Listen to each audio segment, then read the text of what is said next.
Il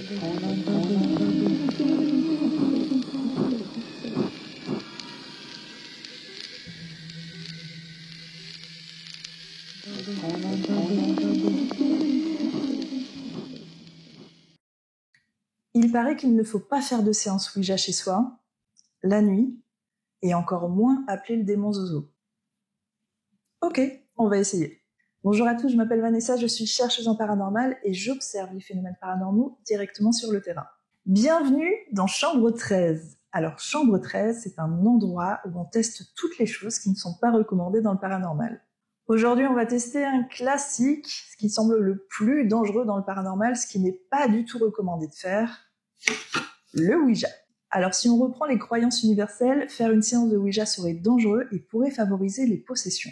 Il y a vraiment énormément de témoignages à ce sujet. Des personnes qui vont attester avoir fait des séances de Ouija qui ont tourné à la catastrophe, voire à la possession. Moi-même, j'ai des personnes qui se sont confiées à moi et qui m'ont partagé leur expérience. J'ai même des personnes qui refusent catégoriquement de faire des séances de Ouija. Mais si je suis honnête avec vous, moi, je ne l'ai jamais constaté. Attention, je vais anticiper les critiques. Ici, pas de jugement, pas de moquerie. Je ne suis pas là pour me moquer des gens qui ont peur, bien au contraire. Ce que je vais faire, je le fais seulement parce que j'ai 10 ans d'expérience derrière. Je le fais en toute confiance et je sais exactement ce que je fais. Je n'irai pas jusqu'à dire qu'il ne faut pas faire ce que je vais faire parce que c'est pas non plus, selon moi, extrêmement dangereux. Ce que je vous dirais juste, c'est que si vous avez envie de tester cette expérience, faites-le en confiance, faites-le en expertise et ne le faites pas si vous ne l'avez jamais fait et surtout si vous avez des croyances et des peurs extrêmement fortes par rapport au Ouija. Alors déjà, il y a peut-être des personnes qui se demandent qu'est-ce que c'est le Ouija ? Eh bien, le Ouija, c'est une tablette avec un alphabet qui va être gravé ou écrit. Vous avez ensuite en haut Hello, en bas Goodbye, donc bonjour et au revoir. Vous avez Yes et No, oui et non. Et vous avez des chiffres. Tout ça permet aux défunts de communiquer avec les vivants qui se trouvent autour de la tablette. Pour communiquer, il y a donc cette petite planchette qui est posée sur la tablette et qui va se déplacer soit sur les lettres, soit sur les mots. Pour permettre à cette planchette de bouger, il faut des personnes autour de la table de Ouija. En général, on recommande 2-3 personnes, ça peut aller jusqu'aux 4. Une personne, c'est peu recommandé ou alors il faut énormément d'expérience. Les personnes doivent donc poser un doigt ou 2 sur la goutte et ensuite poser des questions et si tout se passe bien, la goutte va se déplacer. Un petit peu d'histoire parce que c'est important aussi de faire un peu d'éducation quand on parle de paranormal. La table de Ouija est créée à la fin du 19e siècle. Il faut savoir qu'à ce moment-là, on est à l'ère du grand spiritisme. Donc tout ça, c'est très en vogue. On essaye vraiment de communiquer avec les défunts, mais souvent, les séances sont dirigées soit par des médiums, soit par des personnes qui font des tables tournantes.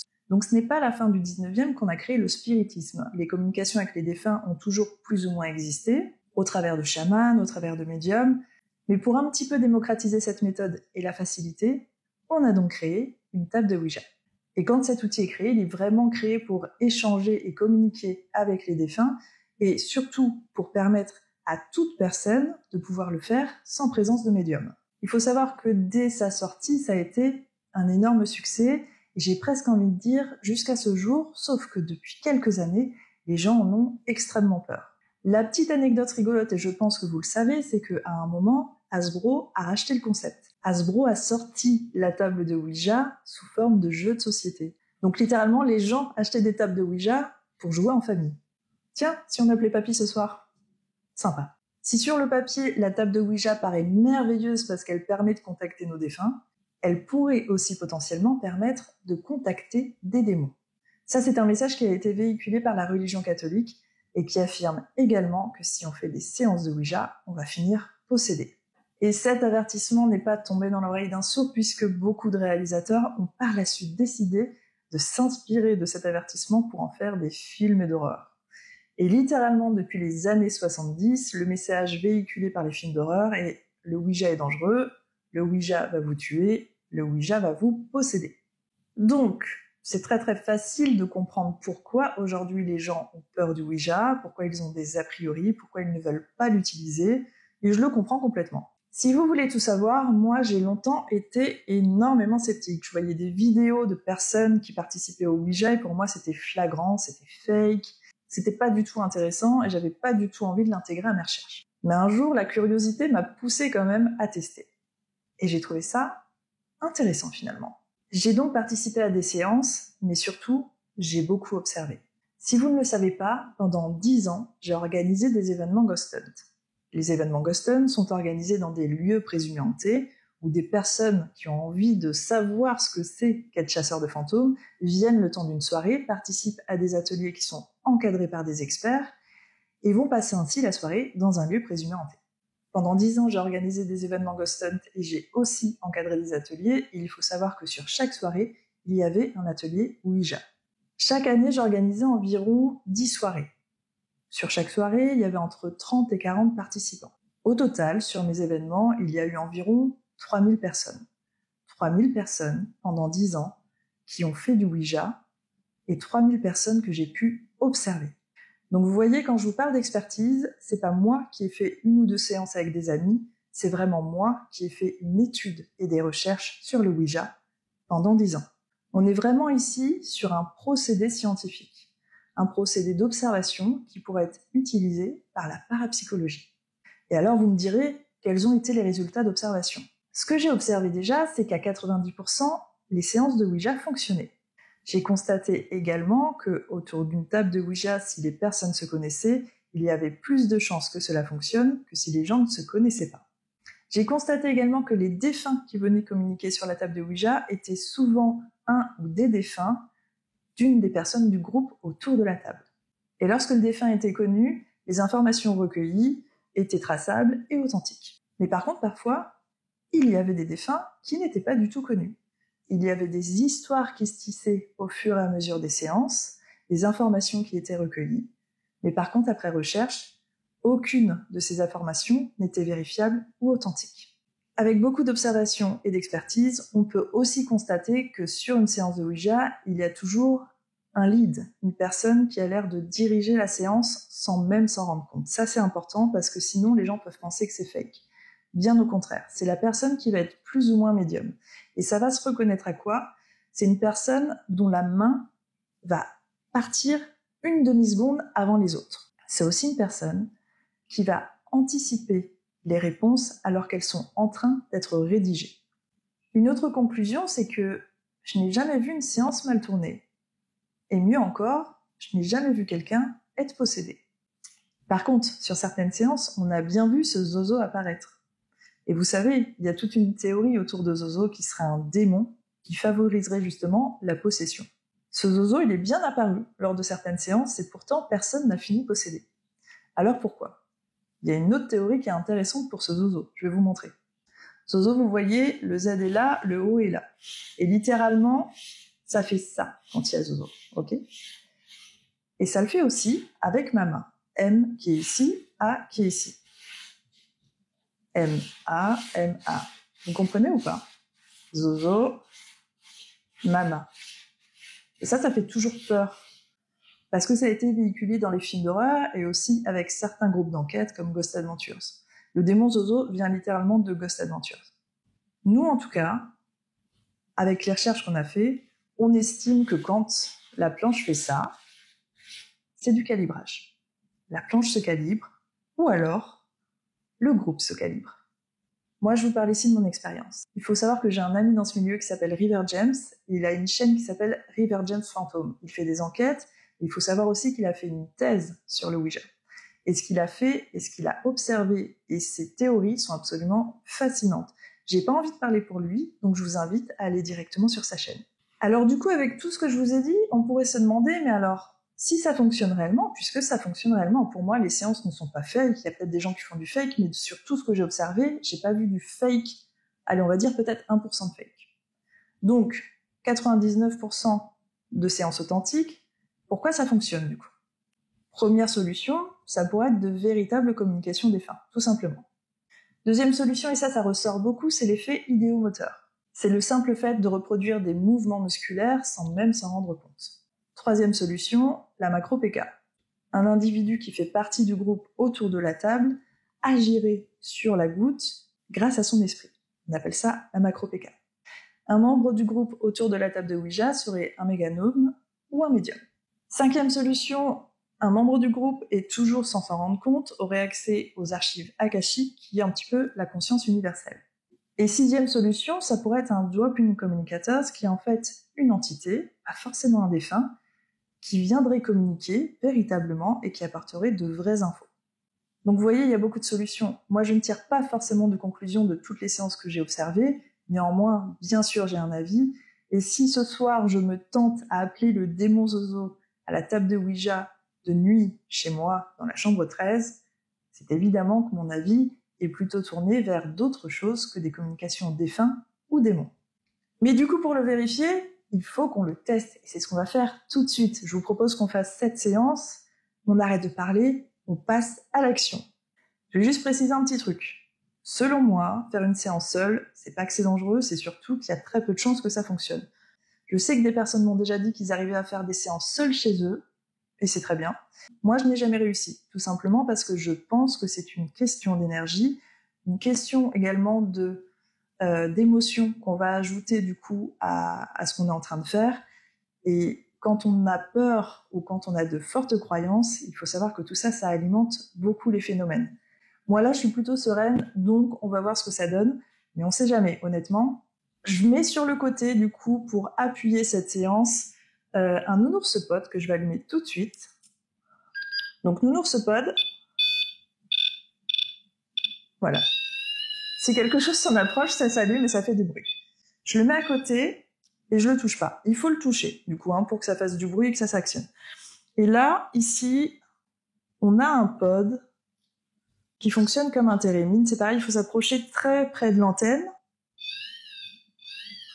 Voilà. Donc là, a priori, c'est vrai qu'il est pas très loin de moi, mais je suis pas non plus collée, donc il devrait pas s'enclencher. Ok, bon bah c'est parti du coup. Alors, chose que je vais préciser aussi, c'est que moi, je fais pas forcément d'ouverture de séances très officielles comme beaucoup le font dans la protection, dans Protégez-moi. Alors, est-ce que c'est moi? Est-ce que je suis trop près? Est-ce qu'il y a quelqu'un avec moi? Vous voulez communiquer avec moi?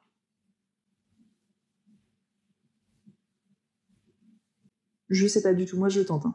Quand il y a des interactions, alors moi, je garde bien en tête là que le pod, pour les gens qui connaissent pas, c'est un appareil qui a son propre champ électromagnétique, et du coup, c'est pour ça que quand on s'approche de l'antenne, du coup, quand on perturbe son champ électromagnétique avec un autre champ électromagnétique, ça crée du coup des sortes d'interférences, et c'est là qu'il s'actionne. C'est là qu'il va faire du bruit, qu'il va faire toutes ces petites lumières. Et là, je vous dis, je suis pas à côté, mais je suis pas loin. Un pod, normalement, ça se met beaucoup plus loin, donc je sais pas si j'en tiens compte. Mais vous voyez, là, depuis tout à l'heure, je bouge et il se passe rien.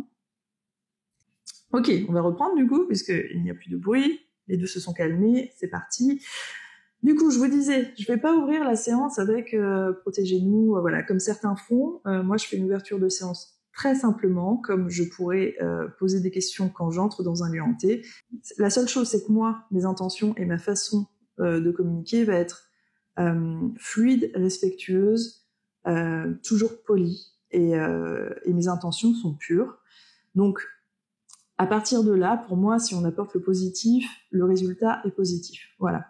Mais néanmoins, je suis pas sûre que ça fonctionne. On va le tester quand même. Donc, on va ouvrir la séance. Moi, je vais mettre 2 doigts de chaque côté. Ok. La seule chose, c'est de pas poser les mains pour pas que ça retienne. Donc voilà, faut rester un petit peu en suspension. Si quelqu'un m'entend, je suis actuellement en train d'ouvrir une séance de communication sur la table de Ouija. Et si vous voulez me rejoindre, si vous avez des choses à dire, n'hésitez pas à utiliser mes mains pour déplacer cette petite planchette. Je vous montre, voilà. Ça, c'est moi qui est en train de le faire, ok. Vous pouvez la déplacer comme ça sur les lettres pour me dire ce que vous avez envie de me dire. Vous pouvez aller sur le hello qui veut dire bonjour, goodbye, au revoir, yes, oui, non, non. Et puis vous pouvez faire ce que vous voulez, ok? Est-ce qu'il y a quelqu'un avec moi actuellement?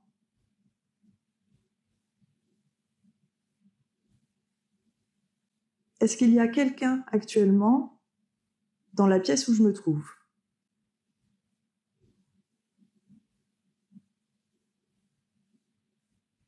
Il faut savoir aussi que dans la réalité des séances de Ouija, dans ce que j'ai observé, il y a des séances qui partent tout de suite. Et il y a des lieux d'ailleurs qui favorisent les séances, je ne vais pas forcément citer là. Il y a des présences de personnes qui favorisent aussi les séances. Et puis il y a des séances qui mettent beaucoup de temps à partir. Et il y a des séances qui partent jamais. Donc il faut de la patience, il faut poser des questions, essayer de se concentrer. Donc là, vous voyez, j'ai les 2 pieds bien à plat, vous ne voyez pas forcément. Et je tiens mes mains en suspension sans forcément appuyer et en essayant d'éviter d'avoir des spasmes musculaires qui pourraient créer un effet idéomoteur. Est-ce qu'il y a quelqu'un avec moi? J'aimerais beaucoup communiquer avec vous. Alors, vous le voyez peut-être, j'ai 2 appareils à côté de moi, déjà que vous pouvez enclencher. Je sais pas, du coup. C'est vous, du coup? C'est vous qui l'avez fait, vous pouvez le refaire? J'avoue que la synchronicité est marrante, parce que du coup, ça n'avait pas sonné depuis 5-10 minutes. Est-ce que vous pouvez le refaire? C'est juste pour qu'on puisse communiquer. Peut-être que vous préférez l'appareil. Alors, je ne sais pas si vous voyez, il y a des petits micro-mouvements, c'est parce que du coup, comme je suis en train de parler et de bouger, pas forcément d'entité qui essaye de communiquer. Si c'est vous qui avez tenté d'enclencher l'appareil là sur ma gauche, c'est très bien, hein. Vous pouvez le refaire et on peut communiquer. J'en ai un autre sur la droite si vous voulez essayer. Vous voulez l'enclencher?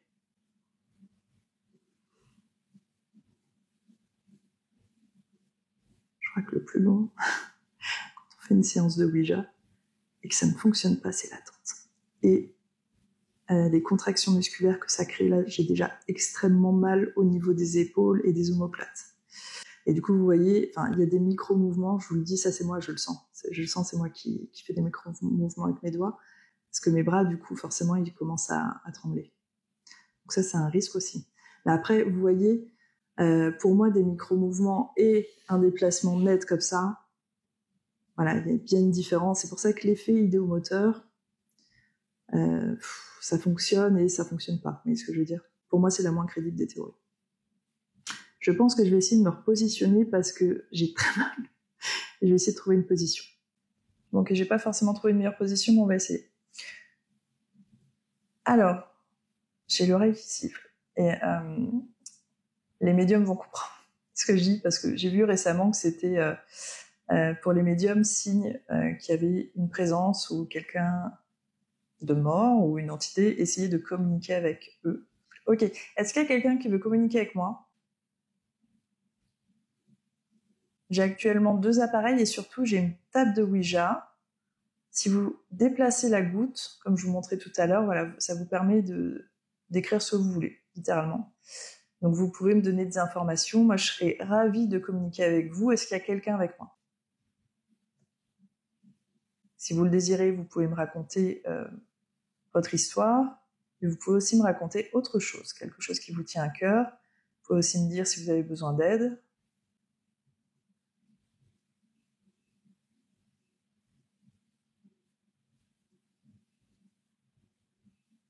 J'essaie de me concentrer aussi sur l'ambiance autour de moi, les bruits. Parce que des fois, on peut le sentir au niveau de l'énergie. Quand il y a un truc vraiment qui se passe, alors une fois de plus, défunt ou pas défunt, et beaucoup plus d'un point de vue, il se passe quelque chose. Et parfois, en effet, on va sentir des énergies qui changent, littéralement. Parfois de l'oppression, parfois c'est positif, mais on sent qu'il se passe un truc.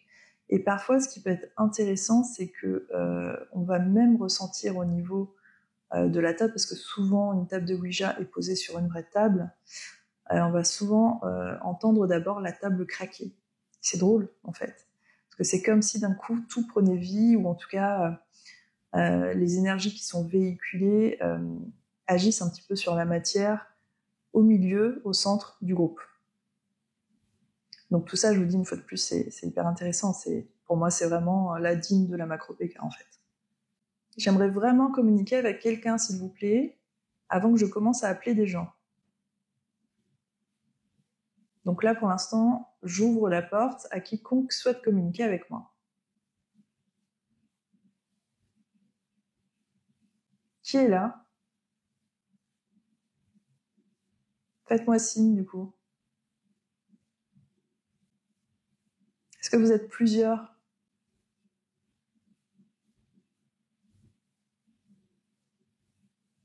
Est-ce que si vous entendez le son de ma voix, vous pouvez vous rapprocher, rapprochez-vous de ma voix et venez communiquer au travers de la planche de Ouija, s'il vous plaît. J'ai un miroir derrière la caméra. Je vous ferai peut-être une vidéo sur les miroirs, parce qu'il y a aussi tout un truc d'interdiction. Ouais, on fera ça. Ça sera la prochaine vidéo, je pense. Et du coup, j'ai des reflets des lampes dans le miroir, et du coup, je me dis à tout moment, il y a quelqu'un qui apparaît. Ce qui serait cool. Et vous pouvez apparaître dans le miroir aussi, si vous voulez.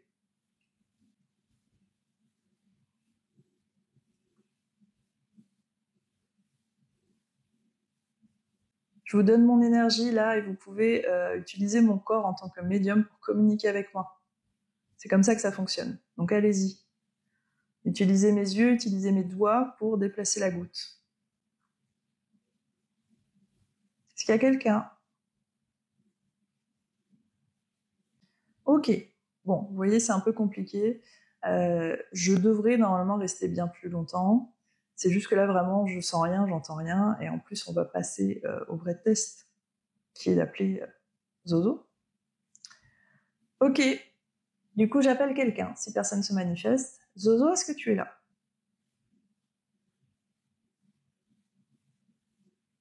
Zozo, si tu m'entends, est-ce que tu peux venir à la planche de Ouija, s'il te plaît? Est-ce que tu peux venir là où mes doigts sont posés pour déplacer la goutte et parler avec moi?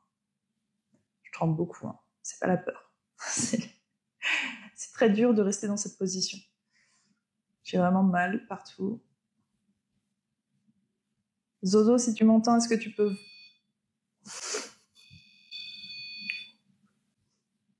Est-ce que c'est toi?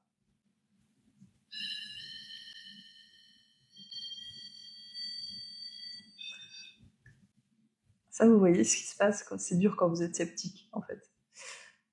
C'est dur dans le sens où qu'est-ce que j'en fais? Ok, Zozo, si c'est toi, encore un coup, s'il te plaît, encore fais ressonner l'appareil une fois.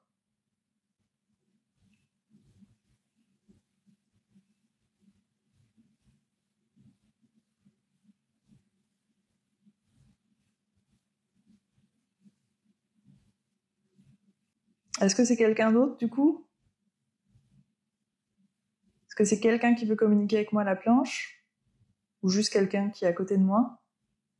Ok, du coup, je reprends. Zozo, est-ce que tu peux venir, s'il te plaît? Est-ce que tu peux déplacer cette goutte et montrer ta puissance?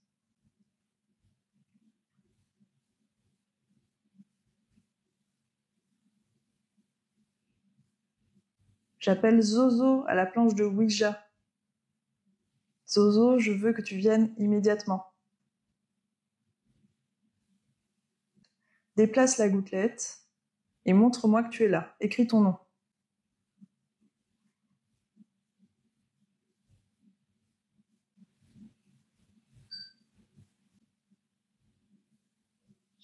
C'est moi qui ai fait trembler la goutte. Attendez, je vais retirer mes doigts. Zozo, si tu es là, attends 2 secondes. Oh, mon pod s'est éteint. Mon pod s'est éteint.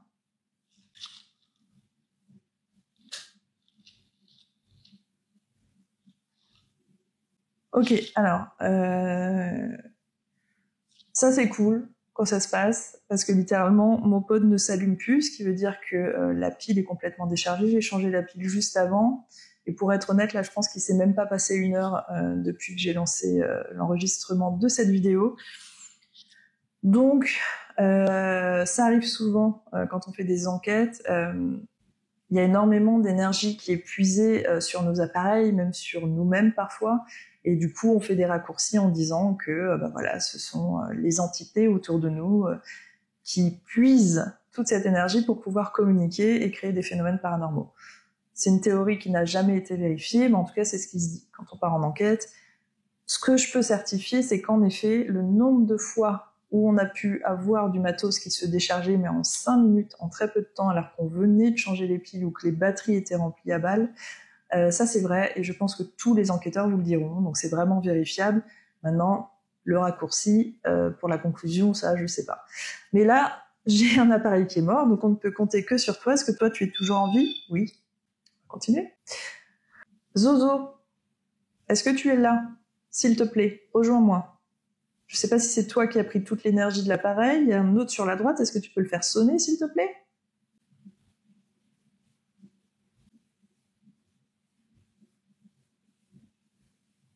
Ok. Est-ce que tu peux faire vaciller les lampes au-dessus de moi, autour de moi? Baisser l'intensité.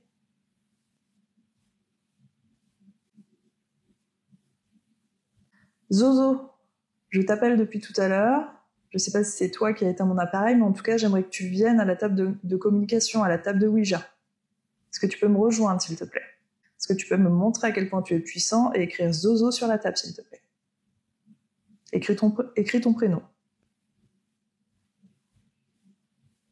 Allez, allez. Rejoins cette séance. Et si quelqu'un d'autre m'entend, n'hésitez pas à rejoindre la séance et à prendre le dessus. Prenez le contrôle de la goutte et déplacez-vous. Utilisez mes mains. Déplacez la goutte où vous voulez. Pour l'instant, je vous pose pas de questions. Juste montrez-moi que vous êtes là. Faites ce que vous voulez sur la goutte. Si quelqu'un d'autre que je ne connais pas souhaite rejoindre cette séance, venez. Et plus que tout, si Zozo, tu m'entends, rejoins cette séance. Qui est avec moi actuellement?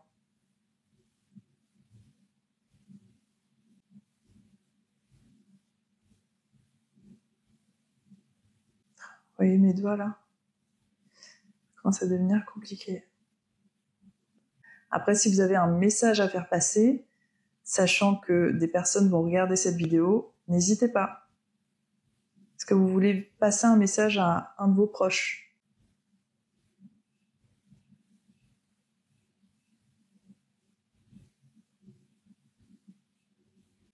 Allez-y, c'est le moment ou jamais, parce qu'après je referme cette séance, on ne pourra plus communiquer.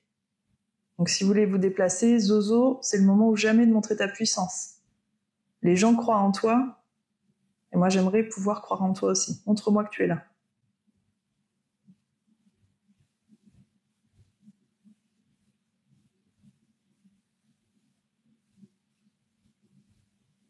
Est-ce que vous êtes dans la même pièce que moi actuellement?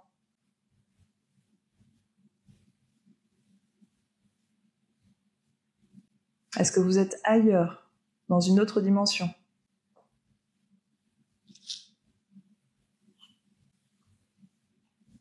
Je vais vraiment fermer cette séance-là d'ici peu. On ne pourra plus communiquer. Est-ce que vous voulez me dire quelque chose avant que je referme?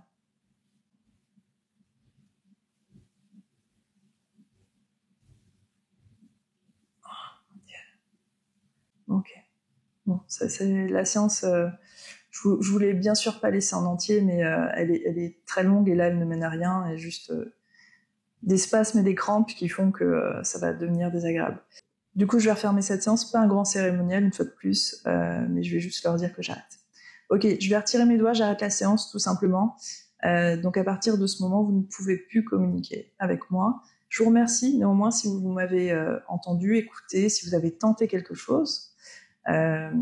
Et je ferai d'autres expériences où vous pourrez me rejoindre pour communiquer si là, en tout cas, vous n'avez pas réussi ou si vous êtes arrivé un petit peu trop tard. Voilà. Je vous remercie, je retire les doigts tout de suite. Donc là, c'était plus possible, c'était plus supportable. En plus, vous l'avez vu, il y a vraiment zéro résultat. Le seul truc qu'on peut peut-être prendre en compte, mais moi honnêtement, je le ferai pas forcément, mais voilà, si pour vous c'est convaincant, c'est le pod, l'appareil qui s'est complètement déchargé, qui a sonné à plusieurs reprises et qui s'est complètement déchargé. Donc voilà, j'ai pas eu de communication, il n'y a pas de Zozo qui est venu lors de la séance. Je ne crois pas être possédée. Je crois que ça va. Mais je vous tiendrai au courant dans les prochains jours si jamais, et une fois de plus, sans vouloir me moquer de ça et des personnes qui croient à la possession, si vraiment je voyais que j'avais un comportement dérangeant dans les prochains jours, je ferai le nécessaire. Et évidemment, j'arrêterai d'être sceptique si je trouve que j'ai un comportement qui semble être lié à tout ça. et qui va au-delà de ce que je fais d'habitude, j'irai vraiment voir un prêtre exorciste, en tout cas une personne qui s'y connaît. Voilà. Donc je vous tiens au courant si jamais il y avait une dérive comme ça, mais sinon, écoutez, je vous remercie d'avoir été présent. N'hésitez pas une fois de plus à mettre en commentaire quelles sont vos croyances par rapport à ça. Est-ce que pour vous, le démon Zozo existe? Est-ce que vous faites des séances de Ouija? Qu'est-ce que vous avez déjà vécu? Voilà, partagez tout ça en commentaire. Vous pouvez venir aussi me voir sur Instagram et m'écrire directement si vous voulez me raconter certaines choses. Moi, je vais vous retrouver prochainement pour une nouvelle expérience dans la chambre 13. Je vous dis à bientôt et en attendant, soyez prudents.